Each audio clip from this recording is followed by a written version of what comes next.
38 లక్షల మంది చదువుతున్నారు. అయితే ప్రైమరీ స్కూల్ లెవెల్ వరకు ఏ పుస్తకాలు వాడినా అధికారులు సీరియస్‌గా తీసుకోరు. కానీ 6వ తరగతి నుంచి 10వ తరగతి వరకు మాత్రం తప్పనిసరిగా సర్కారు నిర్ణయించిన సిలబస్ పుస్తకాలు, సర్కారు ప్రింట్ చేసిన పుస్తకాలకే విద్యార్థులు కొనుగోలు చేయాల్సి ఉంటుంది. ఈ క్రమంలో వరుసగా 4గో ఏడాది కూడా పుస్తకాల ధరలు తగ్గడం పేరెంట్స్‌కు కొంత ఊరట లభించినటువంటి అంశం. లభించాలి. విద్యా వ్యవస్థలోనే డబ్బులెక్కువ పోతా ఉన్నాయి. చాలామంది ఇగ మా పిల్లలని ఎట్లైనా చదివిపియాలి, మా పిల్లలని ఎట్లైనా మంచి స్థాయికి తీసుకెళ్ళాలి, మా పిల్లలకు ఎంతో కొంత మంచి భవిష్యత్తు ఉండాలని జెప్పి రకరకాలుగా ఆలోచన జేసి, వాళ్ళేం జేస్తా ఉన్నారంటే ఇక ఏదైనా సరే విద్యకు మన పిల్లల కంటే ఎక్కువనా అని జెప్పేసి విద్యకే బెడతా ఉన్నారు. విద్యకే ప్రియారిటీ ఇస్తా ఉన్నారు.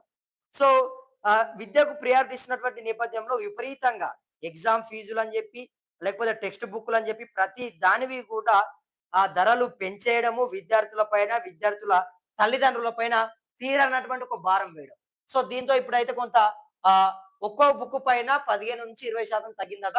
ఇక 10వ తరగతి బుక్ పైన 178, 9వ తరగతి బుక్ పైన రూ. 151 తగ్గుతా ఉన్నాయంటే ఇంకా తగ్గాలి.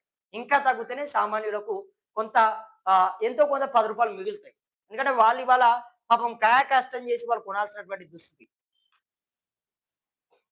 నెక్స్ట్ ఇక్కడ మరో వార్త. ఇక నాలా కన్వర్షన్‌కు 30 లక్షల లంచమట. ఇక చూడండి ఎక్కడి ఎళ్ళొస్తున్నాయో పైసలు. ఈ పైసలా లేకపోతే ఏంది నాకు అర్థం కాదు నిజంగా. చూడండి. ఇక ఎకరాకు 1,00,000 చొప్పున డిమాండు. ఏసీబీకి చిక్కిన మేడ్చల్ జిల్లా శామీర్పేట తహసీల్దార్ అట. ఎకరాకి రూ. 1,00,000 చొప్పున తీసుకున్నారట. మరి అది ఇక 30 ఎకరాలు ఉన్నట్టు 30 లక్షలు తీసుకున్నదట కమిషన్. ఇట్లా ఎవరైనా కమిషన్ తీసుకుంటే మీ దగ్గర మా దగ్గరికి రండి. మనం భరతం పట్టాలి. ప్రతి ఓరు కమిషనే. ఎందుకంటే ఇది సామాన్యులకు, పేద ప్రజలకు ఇబ్బంది కదా! వాళ్ళు ఎక్కడికి పోయినా ఏమైనా పని చేసుకోవాలంటే, ఏమైనా సంతకాలు కావాలంటే, ఏదైనా రిజిస్ట్రేషన్ కావాలంటే ప్రతి దాని దగ్గర లంచం. ఇది సామాన్యులని నిజంగా చాలా ఇబ్బంది పెడతా ఉంది. లంచాలకు మంచాలేస్తా ఉన్నారు చాలా మంది అధికారులు. సో, మీరు ఆ భ్రమలో ఉండకండి. మీకు ఉద్యోగాలొచ్చినాయి. ఇక మనల్ని ఎవరేం చేయలేరు. ఈ కుర్చీలో కూర్చున్నాము. సామాన్యులు వాళ్ళకేం తెలీదు. మనం ఎన్ని అడిగినా కూడా ఇస్తరు. అట్లిట్లా అని చెప్పేసి మీరు అనేకమైనటువంటి వేషాలు వేసి, వాళ్ళ దగ్గర డబ్బులు తీసుకొని, వాళ్ళ రక్తపు సొమ్ముని తినాలని చూస్తే, వాళ్ళ ఉసురు మీకు తగులుతది. ఎవరో ఒకరు మాసుంటోళ్ళకి చెప్తే అప్పుడు మీ భరతం మేము కూడా పడతాం. సో, నెక్స్ట్ ఇక్కడ శంషాబాద్‌లో 1000 కోట్ల ల్యాండ్ స్కామ్ అట. ఇక అది ప్రభుత్వ భూమి అని ఫిబ్రవరి 24న ఎంఆర్ఓ రిపోర్టు. ఇక 4 రోజుల్లోనే ప్రైవేట్ భూమిగా మార్పు. ఏసీబీ అధికారులు రైడ్‌కు పోయి ప్రభుత్వ పెద్దల ఆర్డర్‌తో వాపస్ వచ్చేసారు. సీఎంకు అత్యంత సన్నిహితుడు ఈ స్కామ్‌లో ఉన్నాడు అని చెప్పి మాజీ మంత్రి సిద్దిపేట ఎమ్మెల్యే హరీష్ రావు చెప్తా ఉన్నారు. చూడండి. ఏకంగా ప్రభుత్వ భూమి అని చెప్పి ఫిబ్రవరి 24న ఎంఆర్ఓ రిపోర్ట్ ఇచ్చిండట. అది 4 రోజుల్లోనే ప్రైవేటు భూమిగా మారిందట. ఇక ఏసీబీ అధికారులు రైడ్‌కు పోయి ప్రభుత్వ పెద్దల ఆర్డర్‌తో తిరిగొచ్చేసారట. ఇది హరీష్ రావు ఆరోపిస్తున్నటువంటి అంశం. ఇక నెక్స్ట్ ఇక్కడ ఇరాన్ సైనిక స్థావరాలపై అమెరికా దాడులు. ఇక యురేనియం మాకు అప్పగించాల్సిందే ట్రంప్ లేదా అంతర్జాతీయ సాక్షి సమక్షంలో నాశనం చేయాలి. అబ్రహం అబ్రహం అకార్స్ లో పాక్ చేరాలని మెలికా. ఇక ధీటుగా బదులిస్తామని ఇరాన్ హెచ్చరిక. 15 ఏళ్లలో ఇజ్రాయెల్ ఉండదు. మొజాబ్తా కమేని. ఇక అబ్రహం ఒప్పందాల్లో చేరే ప్రసక్తే లేదు. అమెరికా ప్రతిపాదనను తిరస్కరించిన పాక్ అట. నెక్స్ట్ ఈనాడు దినపత్రికలో ప్రతి నెల 1నే జీతాలు. పంచాయతీలు సహా అన్ని శాఖల సిబ్బందికి అమలు. పింఛనుదారులకు వ్యక్తిగత బ్యాంకు ఖాతాలో సొమ్ము. కొత్త పింఛన్లపై ఏదైతే కొత్త పింఛన్ల మంజూరులో ఒంటరి మహిళలకు ప్రాధాన్యమట. ఇక పంచాయతీలో సొంత ఆదాయం బ్యాంకులో జమ.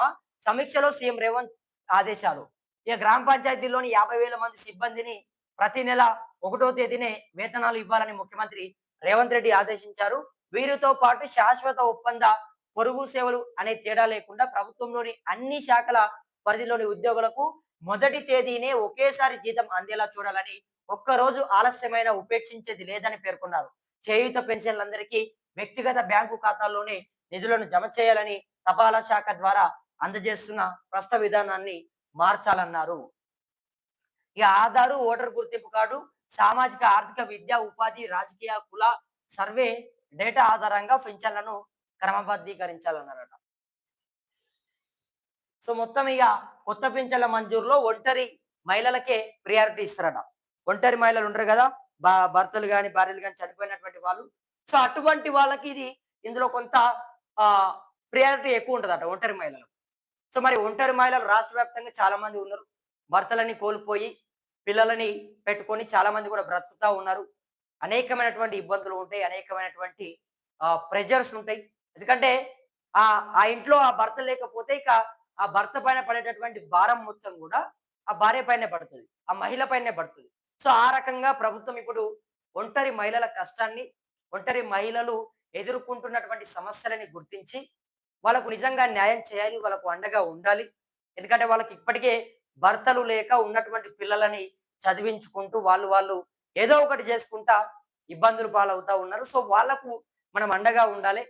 ఈ పింఛన్లని వాళ్ళకిస్తే కొంత ప్రభుత్వం తరపు నుంచి ఆసరగా ఉన్నట్టుంటుంది. కాబట్టి ఒంటరి మహిళలని మనం ఆదుకుందామని చెప్పి ప్రభుత్వం భావించినట్టుగా తెలుస్తుంది. మరి ఇప్పుడు కొత్తగా మొత్తం కూడా ఈ జూన్ 2వ తారీఖు తెలంగాణ రాష్ట్ర ఆవిర్భావ దినాన్ని పురస్కరించుకొని జూన్ 2న 2,00,000 మంది కొత్త పింఛన్లు ఇస్తా ఉన్నారు. సో, నేను మొన్ననే చెప్పిన మరి ఈ కొత్త పింఛన్లు ఎవరికి ఇస్తారు? ఏంది మాట్లాడుకోవాలి మనం అని చెప్పి. సో, ఇప్పుడు ఇక్కడ ప్రభుత్వం ఒక క్లారిటీ ఇచ్చే ప్రయత్నం చేసింది. కొత్త పింఛన్లలో మొత్తం కూడా ఎవరైతే ఒంటరి మహిళలు ఉంటారో భర్తని కోల్పోయినటువంటి వాళ్ళు గాని, లేకపోతే ఇంకా అటువంటి వాళ్ళు ఉంటారో వాళ్ళకు ప్రియారిటీ ఎక్కువ ఇస్తారట. సో, మరి వాళ్ళకు ప్రియారిటీ ఎక్కువ ఇస్తారా? లేకపోతే మొత్తం ఆ 2,00,000 కొత్త పింఛన్లని ఒంటరి మహిళలకే ఇస్తారా అనేది కూడా కొంత ప్రశ్నగానే మనం చూడాలి. కాకపోతే ప్రభుత్వం అయితే చెప్తున్నటువంటి మాట కొత్త పెన్షన్ల మంజూరులో ఒంటరి మహిళలకు ప్రాధాన్యం అని ఇచ్చారు.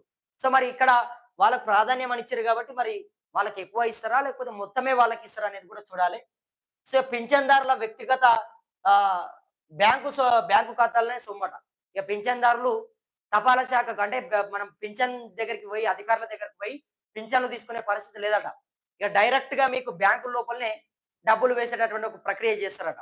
ఇప్పటికే సీఎం రేవంత్ రెడ్డి గారు తపాలా శాఖకు ఆదేశాలు జారీ చేశారు. సో, దీంతో పాటు ఇప్పుడు 1వ తారీఖే అన్ని ఏయాలని చెప్పి చెప్తా ఉన్నారు. మంచిగా 2,00,000 కొత్త పింఛన్లు ఇస్తా ఉన్నారు. ఇదంతా కూడా బాగుంది. సో, దీంతో పాటు ఇస్తామని చెప్పినటువంటి ఏదైతే పింఛన్ల పెంపు ఉందో దాన్ని చేయండి. సో, దాన్ని కూడా చేస్తే కొంత ఆసరగా ఉంటది. రూ. 4,000 వృద్ధులకు, బీడీ కార్మికులకు, చేనేత కార్మికులకు, గీతా కార్మికులకు, కల్లు కార్మికులకు, వృద్ధులకు, డయాలసిస్ రోగులకు, ఒంటరి మహిళలకు వీళ్ళందరికీ కూడా రూ. 4,000 ఆసరా పింఛన్ ఇస్తామని చెప్పారు కదా! దాంతో పాటుగా ఎవరైతే వికలాంగులు ఉంటారో వాళ్ళకి రూ. 6,000 ఇస్తామని చెప్పారు. సో, ఇవన్నీ కూడా అమలు చేయండి. వాళ్ళకిస్తే గనక వాళ్ళు మెడికల్ ఖర్చులకో, గోలీలకో, మందులకో దేనికో ఒక దానికి ఉపయోగపడతాయి. వాళ్ళు వేరే పని జేసుకోరు. వాళ్ళకి వేరేది ఇంకేమైనా చేసుకుందాం అంటే కూడా సోర్స్ ఉండదు. వృద్ధులందరికీ వయసు మీనబడి ఉంటారు ఆల్రెడీ. ఇగ ఎవరైతే వికలాంగులు ఉంటారో వాళ్ళు కూడా ఇంకా వేరేదేం చేసుకోలేరు. కాబట్టి ప్రభుత్వమే వాళ్ళకి అండగా ఉండాలి. ప్రభుత్వమే వాళ్ళకి సాయం జేయాలి. సో, దీంట్లో ప్రభుత్వం చొరవ తీసుకొని ఆసరా పింఛన్‌లని పెంపు చేయాలి అని జెప్పేసి మేము ప్రధానంగా పింఛన్దారులందరి తరపు నుంచి కూడా ప్రభుత్వాన్ని వేడుకుంటా ఉన్నాము. మరి ఏది ఏమైనప్పటికీ ఒంటరి మహిళలకు మాత్రం కొంత ప్రాధాన్యం అయితే ఇచ్చే అవకాశం ఉందట.